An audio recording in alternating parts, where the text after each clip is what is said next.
seems that people always want to put you in a box as a photographer, and I'm sure with any creative endeavor. They always want a label for what you do. I'm a photographer. I write with light. Light's the most important subject matter to me. Whether it's in the landscape, which I love and where I do most of my work, or if it's in an industrial setting, like a power plant, like Hoover Dam, like the space shuttle, those images are just as exciting to make. The experiences are just as intense. And learning to work in the forest of aspen trees was a great learning experience to work in a forest of metal pipes or complex industrial objects, trying to discover the same aesthetic magic in those environments as I might find in the natural scene.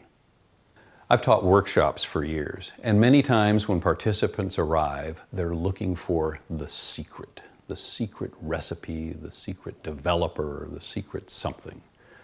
First thing I say when I start a workshop, I have no secrets, because I don't have secrets. It's pretty simple.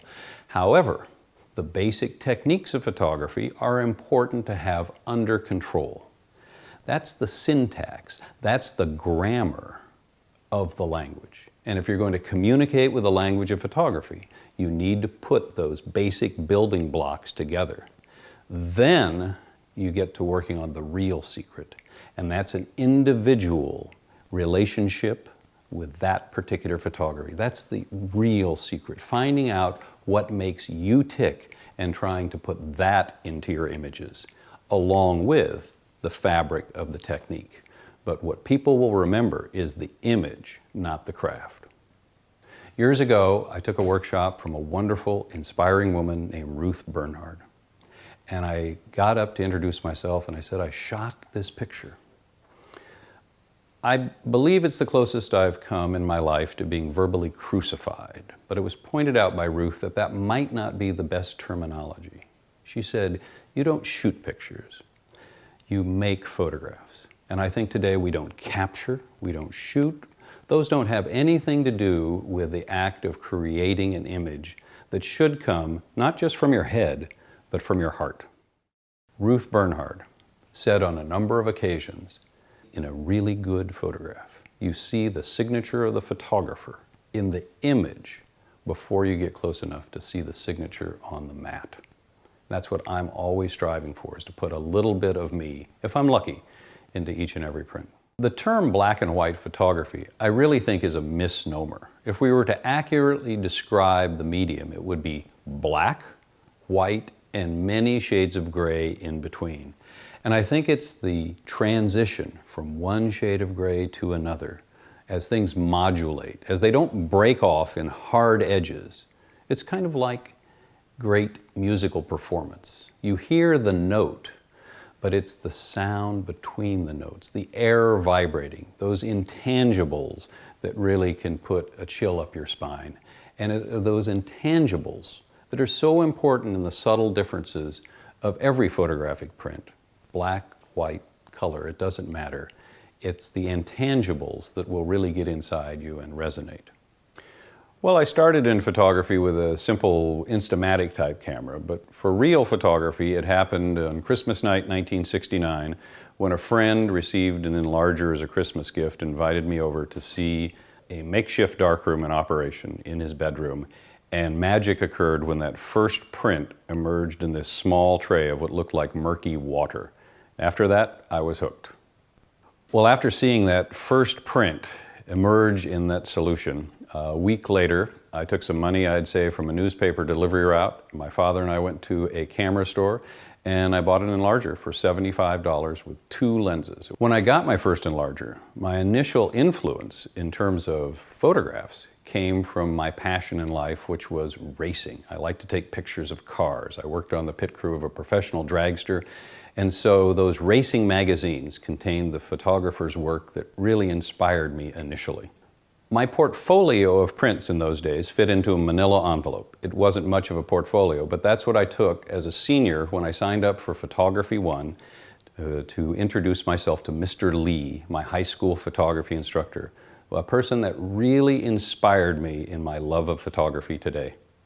My experience in the Photo 1 class that I took with Mr. Lee in high school was one that changed my photography. Much to my parents' disappointment, he encouraged me to major in photography in college. The experience I had as a photography major not only changed my photography, it changed my life. I had a terrific instructor, David Drake. One field trip, we went to the Pasadena Museum of Modern Art to see an exhibition of Ansel Adams, Edward Weston, and Win Bullock. That changed my photography, changed my life forever. While I was studying photography in college, I and another friend applied for an Ansel Adams Yosemite workshop. It was another life-changing experience to see not only Ansel's work, but the other instructors that he'd gathered together. And I found that these photographers didn't do photography from 9 to 5. They did it from 9 to 9. 9 in the morning till 9 in the morning, 24/7. That first Ansel Adams workshop was a truly inspiring experience. It's the first time I've been inspired by photographers, by photographs, and by the medium of photography. And it led me to take additional Ansel Adams workshops and also eventually to serve as an assistant at some of those events. And in 1979, on March 1st at 8 a.m., I received a phone call from Ansel inviting me to come to work for him here on the Monterey Peninsula in Carmel at his home, and I took him up on that offer. During that first Ansel Adams workshop I attended, Ansel passed around original prints. Looking back on it today, probably worth millions by today's standards. As I was holding these prints by Bresson, by Brassai, by Weston, by Bullock, it struck me that I wanted to enjoy the magic of the sensual quality of the black and white print. And so from that time forward, I made a conscious decision, with the exception of school assignments and some commercial work, to concentrate on black and white photography. Working for Ansel Adams was one of the greatest experiences of my life. The opportunity to work for someone who truly was and still is your hero, this was unforgettable. I think I expected to find someone that would approach photography with great serious intent, and I've never met anyone that worked harder at photography than Ansel. But he also loved to laugh. He had a wonderful sense of humor and a contagious laughter that would set everyone else in the room laughing along with him. I think Ansel's sense of humor was important because of the intensity with which he lived life and pursued photography. As I look back upon those experiences that we shared together in the late 70s and early 80s, I think that laughter, that love of telling a joke, of getting a response, of infecting everyone else in the room with the humor, was a release for Ansel from the intensity of the rest of his life. The experience with Ansel was unbelievable. Shortly after I went to work there, Ansel did the official portrait of President Carter and Vice President Mondale, and I had the opportunity to assist him with that. And there were those kind of special moments. And every Thursday evening was a different kind of special moment, but it was an important part of the job. I put out the trash from the darkroom.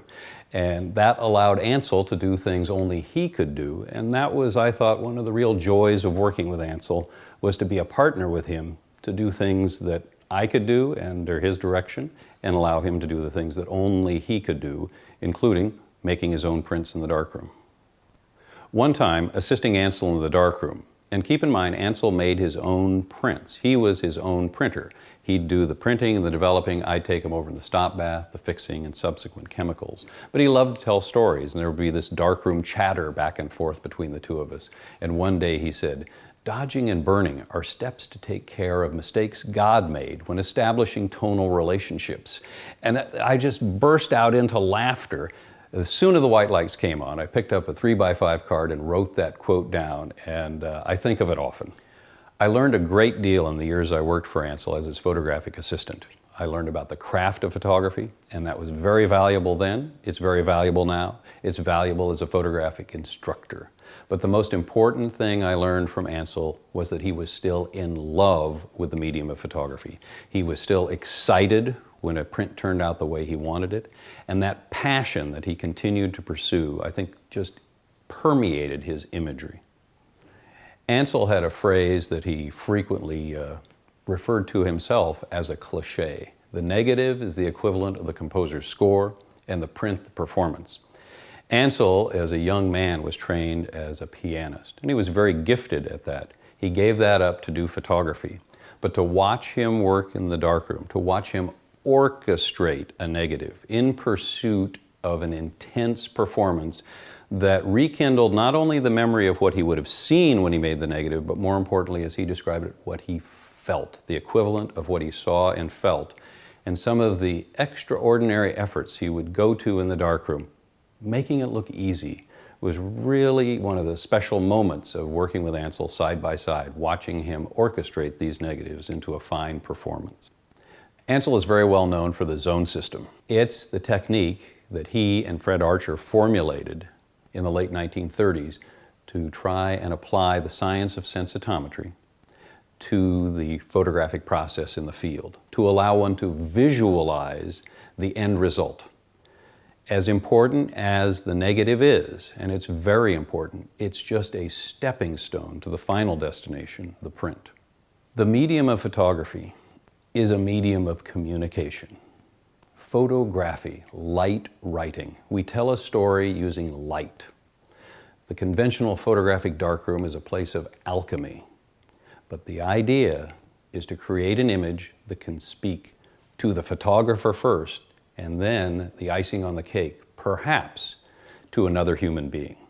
Ansel used to say there are two people in every photograph, the photographer and the viewer. A lot of people think Ansel was obsessed with the technical aspects of the medium.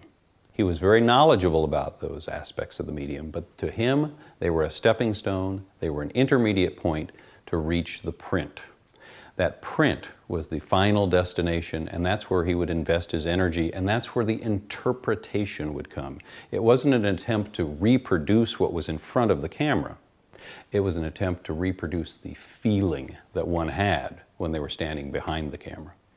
I heard Ansel say many times that there are no rules for good photographs. There are only good photographs. I think often the most effective photographs, the ones that etch themselves into your being, are those that most successfully break whatever you think the rules are. They define a new set of rules, and I don't think words can contain an image. A photograph has a life and a power of its own. I use the zone system when I'm exposing my negatives today, and many years ago, when I was teaching workshops, somebody referred to me as Mr. Zone. So that's my license plate, and I've had it for decades. My earliest experiences in the darkroom were magic, and the challenges and the alchemy that still exists in that room is magic today. Watching the print come up under the dim glow of safe lights is an experience that few people will forget once they see it happen. I think everybody on earth should see it happen once. A good day in the darkroom is generally a great day. When you close the door, you turn off the white lights, you're isolated from the rest of the world. It's a sanctuary. My darkroom has all the tools right where I need them. They probably wouldn't work for anyone else. I think that the time goes more quickly. I'm in a time warp in the darkroom. 2 minutes in the print developer is a lot faster for me than a few seconds watching an icon of a wristwatch spin on a computer monitor. The darkroom is a unique experience in many ways. The wise thing is to wear protective gloves when you're handling the chemicals. But knowing what are in the typical black and white chemicals, they're no more toxic than what you have under your kitchen sink. And I love the fact that I touch the print in the developer. I like feeling the alkalinity of the developer. I like feeling the surface of the silver gelatin emulsion. I like feeling that alkalinity change when it hits the acid stop bath. It's a truly hands-on experience. They're handcrafted prints. For me, the photographic print is a sensual, tactile experience. Every paper has a slightly different surface. It's like its fingerprint, its DNA. It feels different, it looks different when you examine it under close inspection. Most of the time we see prints framed. That's great, it protects the photographs. In my opinion, the best way to experience any photographic print is in your hands with some good light, sitting down with a fine glass of wine. Each photographic emulsion, each photographic paper has its own unique qualities. I tend to favor a smooth, air-dried, F-surface glossy paper. Not high gloss, but if it's air-dried, it gives it a luster, a sensuous, rich black that seems to go forever. This can be enhanced with selenium toning to create an illusion, and photography is all about illusion, but it creates an illusion of the third dimension. It's interesting how your photography evolves. I really feel that I grow from my photographs. I learn the most from the ones that don't work. They're no fun, they're painful, but you just have to endure those. And then when things do work, you're working hard, and you get lucky, you get something that you want. But sometimes it's unexpected. I made a photograph along the coast north of Santa Cruz a number of years ago, and I normally make 2 identical exposures, just in case something goes wrong, a scratch, dust, or something like that. I don't bracket, 2 identical exposures. I make this photograph of the ocean, no people. I don't normally photograph people. A body surfer comes in, turns around, I look up to make the backup negative, and I just press the 1-second exposure, and that's the one I printed. I never printed the image I first visualized, so I always try and react to the unexpected. As still photographers, I think we often look at our photographs as a series of disjointed experiences. For me, photography is much more cinematic. One photograph leads to the next. The day before Thanksgiving in 1974, I was in Yosemite Valley, and working later than I normally had, I encountered a landscape of a boulder, a fallen log in the water that had frost on it. It was very striking, very graphic, but it required a 1-minute exposure. I'd never done anything like that in the landscape. I didn't think it would work, but I tried it. It did work, and it unlocked a whole new way of seeing for me. Over the years, I've made many long exposures. I usually start a little earlier than many photographers, before sunrise, and I definitely work later than a lot of photographers in the landscape. In 1978, I was working with an aspen grove on the east side of the Sierra Nevada. And long after the sun had set, probably 20 minutes, the aspen seemed to have an illumination as if from within. I made the negative. The long exposure, compensating for reciprocity departure, built the contrast in the negative. And when I printed it the first time in my small darkroom, now in my folks' garage, that's when I really began to appreciate the magical qualities of what I call quiet light. Studying with Ansel Adams, working with Ansel Adams, using Ansel Adams' zone system, I'm very familiar with the term visualization. It's the foundation of the zone system. The idea to try and render what you see, what you feel when you're making photograph in the print. And it really revolutionized the way I exposed my film, the way I thought about the process. I wasn't thinking about what the negative would look like on the light box. And today I wouldn't be thinking about what the image would look like on my monitor. I'm going to make some decisions there, but the final destination is the print. So before I ever press the cable release, before the shutter is ever released, I'm thinking about what I want in that print. Then I'm going to try and take the necessary steps to reach that goal.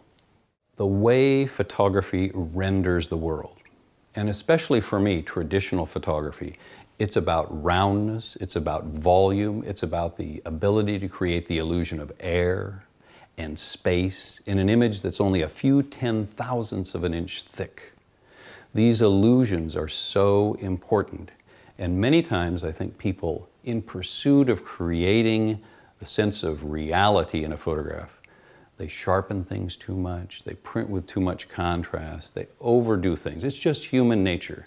So it takes time to develop a relationship with your materials. It takes time to develop a photographic vision and voice. I love all types of photography, but my passion today, and for nearly 4 decades, has been the traditional photographic print. A silver gelatin, tactile experience of light-sensitive emulsion, filled with magic, filled with alchemy. For 13 years, I used one particular black and white film. For more than 2 decades, I used primarily one photographic paper. I know those tools very well.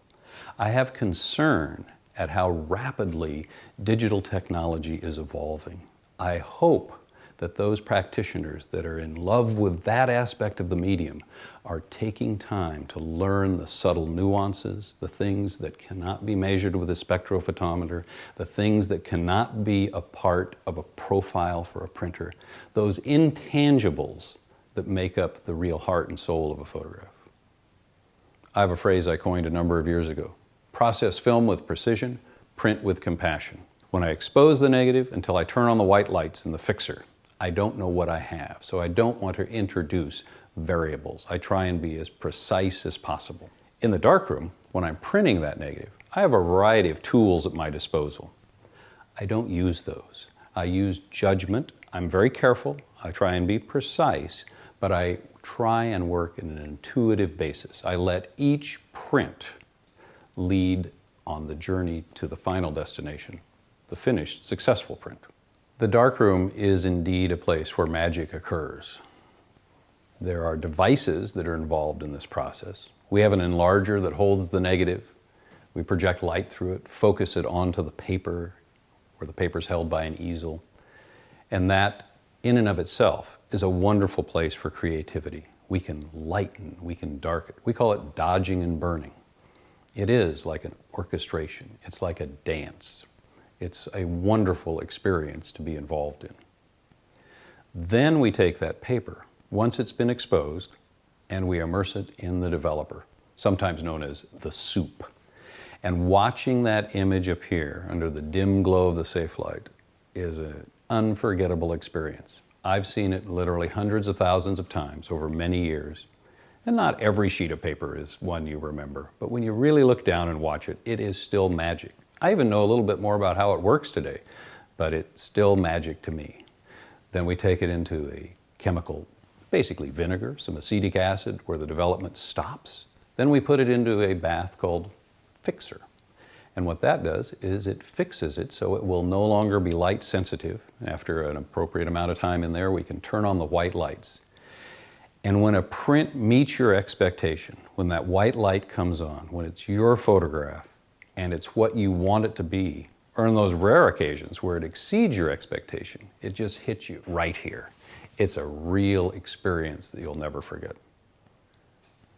Once we've looked at the photographs under the white light and we've had the excitement of a successful photographic print, along with a number of failures, but I don't think of them as failures. I think of them as investments.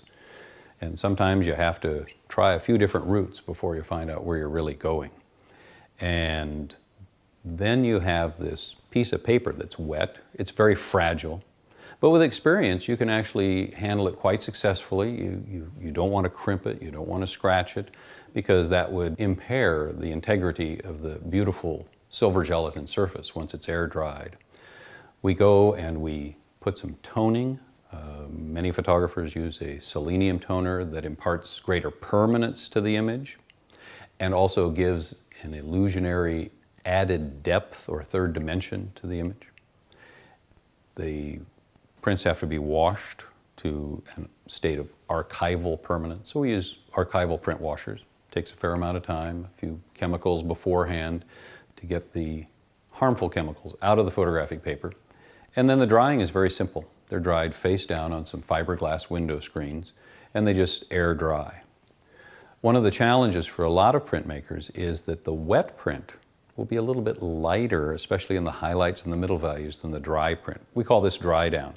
So with experience and keeping your antenna up, you can predict this. But you don't know what you really have until you're actually looking at the dry prints, usually the next day. So by the nature of the process, it's a slow, contemplative process, and I like that. Well, I'm fortunate to live where I do, not far from the coast of the Monterey Peninsula. It's a spectacular stretch of the California coastline from Monterey Bay to Big Sur and south.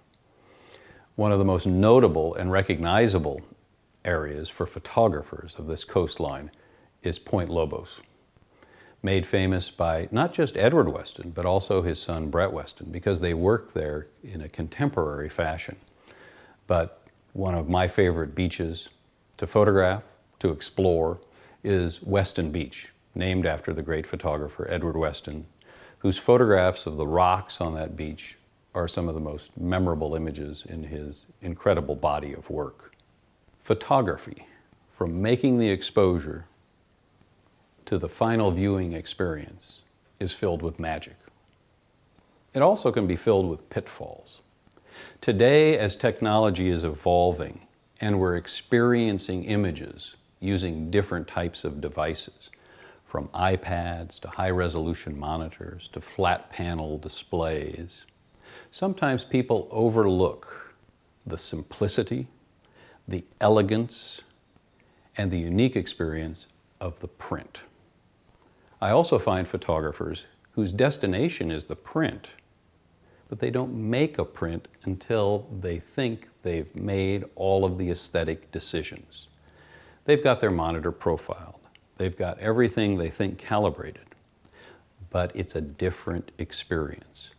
I recommend, if your destination is a print early in the process. It need not be 30 by 40 inches, even if that's the final destination. It can be a small print.